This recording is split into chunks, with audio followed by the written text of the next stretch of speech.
Hey guys, you just top decked Risebell for the best hand ever. I wanted to show you this duel that I just barely did. I wanted to get a few practice duels in with that deck that I showed you guys I made, but oh, this was just so good. I couldn't just not show it. It was such a good duel. So I was kind of happy with the first hand I had. Obviously, I'm playing Gustos. I was kind of happy with the first hand I had, a little bit, sort of, mostly because I had the loop and I had some decent back row. Well, these two. This, basically. Just Divine Wrath. I wish that this was a Griffin. I really do. If that was Griffin and that was Goldos, I would have been Goldo, I would have been so happy. As soon as I saw Glad Beasts, I'm like, oh shoot, I'm in so much trouble. Reason being, Glad Beasts are a terrible matchup with against Gusto. Because for all of the pluses that I get, they're getting pluses just as often. And chances are their pluses cancel out my pluses and just make them all nil. But I mostly did this just to see if it would work. And I'm really happy that it did. I kind of thought that since it destroyed the monster, even from the deck, it would have just sent it straight to the graveyard, but at least now I know. Because if I do that in real life. Anyway, I just didn't want him to have a field at all. So End-Phase MST, I didn't want to deal with it at all. I had already gone through a duel where they chained Compulse on one of my synchros, and it completely wrecked me. Right here, I didn't think about it until after I ended my turn, but I probably could have gone into Goldos, and then attacked. And that way my Miracle Synchro Fusion would have been live. But it's a good thing I didn't, I think, because of his Mystical Space Typhoon. He drew it and immediately plays it. I'm still kind of okay with that, though, because I get a draw. Plus I still have one more in the deck. It just kind of sucks that there's no way to cycle through those.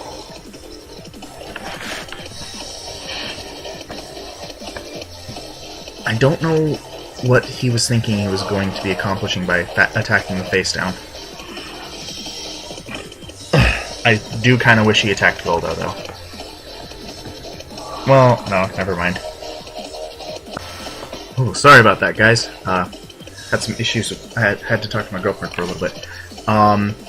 Anyway, I wanted to go for Perica so that I could go for an instance freeze play. I was afraid he would pop it, though, because I don't remember which one it was. There's a Glad Beast that can pop things. Anyway, I freaking love Creature Swap. This is why I love Creature Swap so much. He's got his 21 beater, and I'm just like, hey, hold on to this for me, will ya?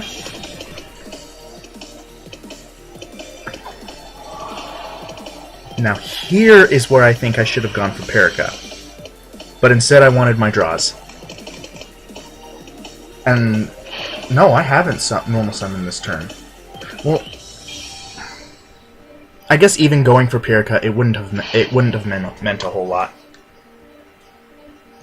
Because I could have gone for Shrees, but then I would have been left to whatever place he wanted to make to get rid of Shrees, and I'd rather surprise them with Shrees. Drop Shrees on the field as soon as possible, and then just wipe them out from there. It's so much more efficient that way, because even though they're seeing Gusto, they don't know what's in your hand still. So it can be unpredictable when Shrees can pop out, and it's better when it's unpredictable. He played a lot of Laquari. I almost wonder if maybe he was a bad Glad player, because he was never able to keep. He wasn't able to keep any kind of advantage on the field at all. Oh, I wanted to go for a level 7, and I forgot that I didn't actually have a level 7 in my deck. I would have used his Laquari and my Goldo for a level 7.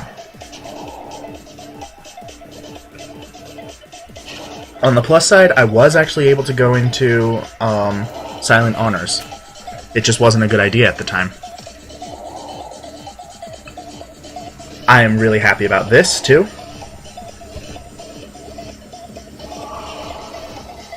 I don't think I had any big targets for it, though. Well, I guess I had Perica. I could have done that. But I wanted those draws. And I'm really happy for that. Yay! Risebell! Risebell put in so much work this duel. Oh my gosh. Oh, it made me so happy. This duel is why I have Risebell in here. Because I had so much just toolboxing, just with even more toolboxing with E-Telly alone. I could tutor my entire extra deck short of Levier and short of my Ixies monsters. I partially also did that because I wanted the Psychic Overload draw. I didn't have enough Psychics in there for it. Oh. Those.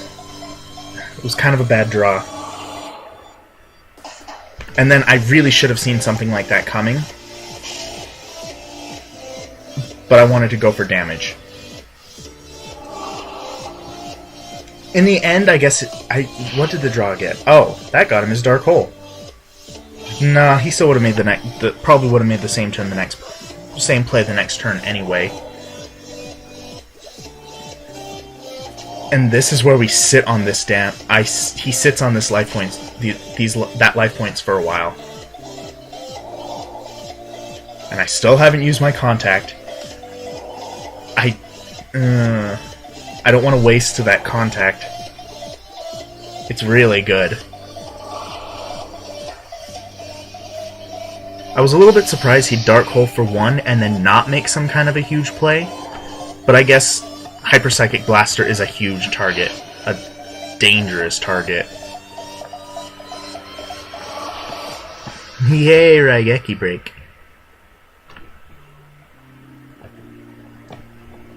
As soon as he summoned that, I'm like, alright, I'm just gonna Raigeki Break. No big deal. And Goldo is my absolute favorite. No matter what unless he can make it miss the timing, Goldo's effect will go off. Oh, this showcases almost everything I thought of when I was thinking of how to make this deck. It makes me so happy. Okay. I really need to put more of ranks level 7, another level 6 that's generic and not specific for Gustos. Because my original thought was I was gonna banish that, sink for a level 6, and then swing for game. And then I realized I don't have a level 6 in there. Not one at all. I had Levier, but that would have canceled out Hush's connection to Hyper Psychic Blaster. So then I started thinking maybe I should have banished something else and gone for Levier, but no, I didn't even have a proper target for that. Oh. So I knew that was coming. And I'm not sure why I went for Eggle. I'm really not. I could have gone for the level 2 and synced with Goldo. Because that's a level 8, and I would have had game. But I guess it doesn't matter anyway, because he had that.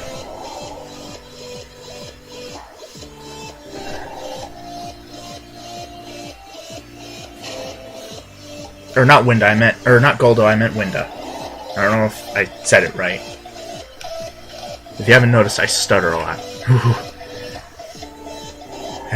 Call of the Haunted. Call is... oh. Call makes me happy.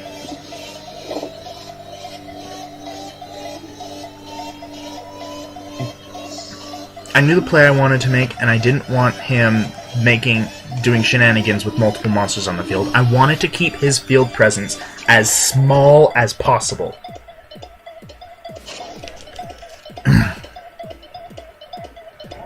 And at first I was afraid of him going for another Murmillo? Murmillo? What is that? Murmillo. I was afraid of him going for another Murmillo with this. and then just popping my monster again. But then he does this. I don't know why he was afraid of my back row. After attacking into my monster, I have no idea why he was afraid of my back row. I probably already gave... Anyone who knows Glad Beast probably already knows what he's doing with this. Bestiary and pop the back row. And this is exactly why what I was thinking of when... Like, I was thinking of more like MST, obviously, but... Call for Guldo. Guldo gets Call resolves first. Guldo gets summoned. And then Chainlink to MST resolves. Popping Call of the Haunted, which destroys Guldo. Guldo's destroyed, so Guldo gets his effect. I just plussed hardcore here. Okay, I'm sorry again, guys. Bandicam was the problem that time. It ran out of time at the worst possible time. Anyway, I kind of think I misplayed because now I still have 6 levels. And I already know that I don't have a level 6. But in the end, I kind of think that was my only other option at the time. Like, I really don't have many level 2s and level 1s that I can go into aside from these guys.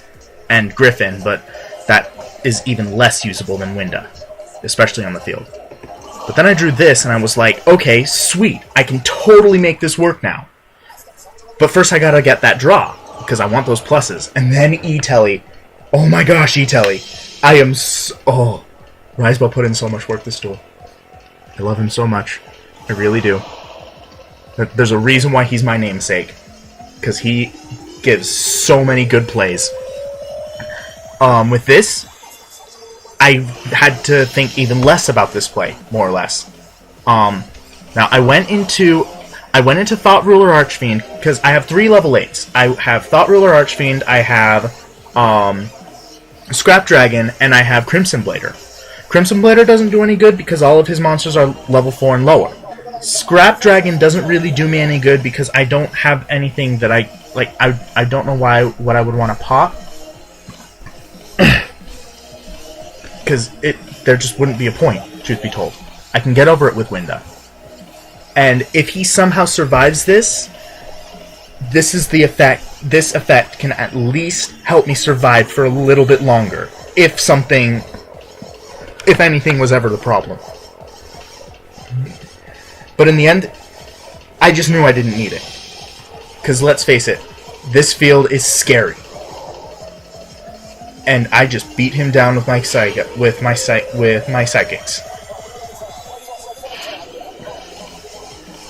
Oh, and I really wanted to win it with Cam because I love Cam. She's so good. My mini Avarice, my mini pot of Avarice. Oh, I loved this duel so much. It was long. It had me thinking the whole game. This is why I love PsyGustos. I'm always thinking. No matter how small my play is, I have to really think it through.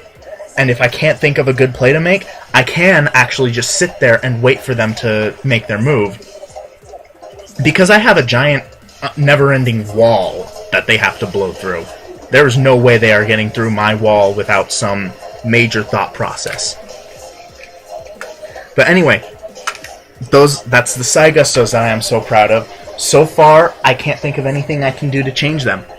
It's hard to think that they're perfect first time around, so I'm going to keep dueling and figure out where the problem cards are, but so far, I haven't had any, and it's kind of shocking. But rate, comment, and subscribe, guys. Tell me what you think. Links for the music and probably for the theme too are going to be in the description. But have fun, guys.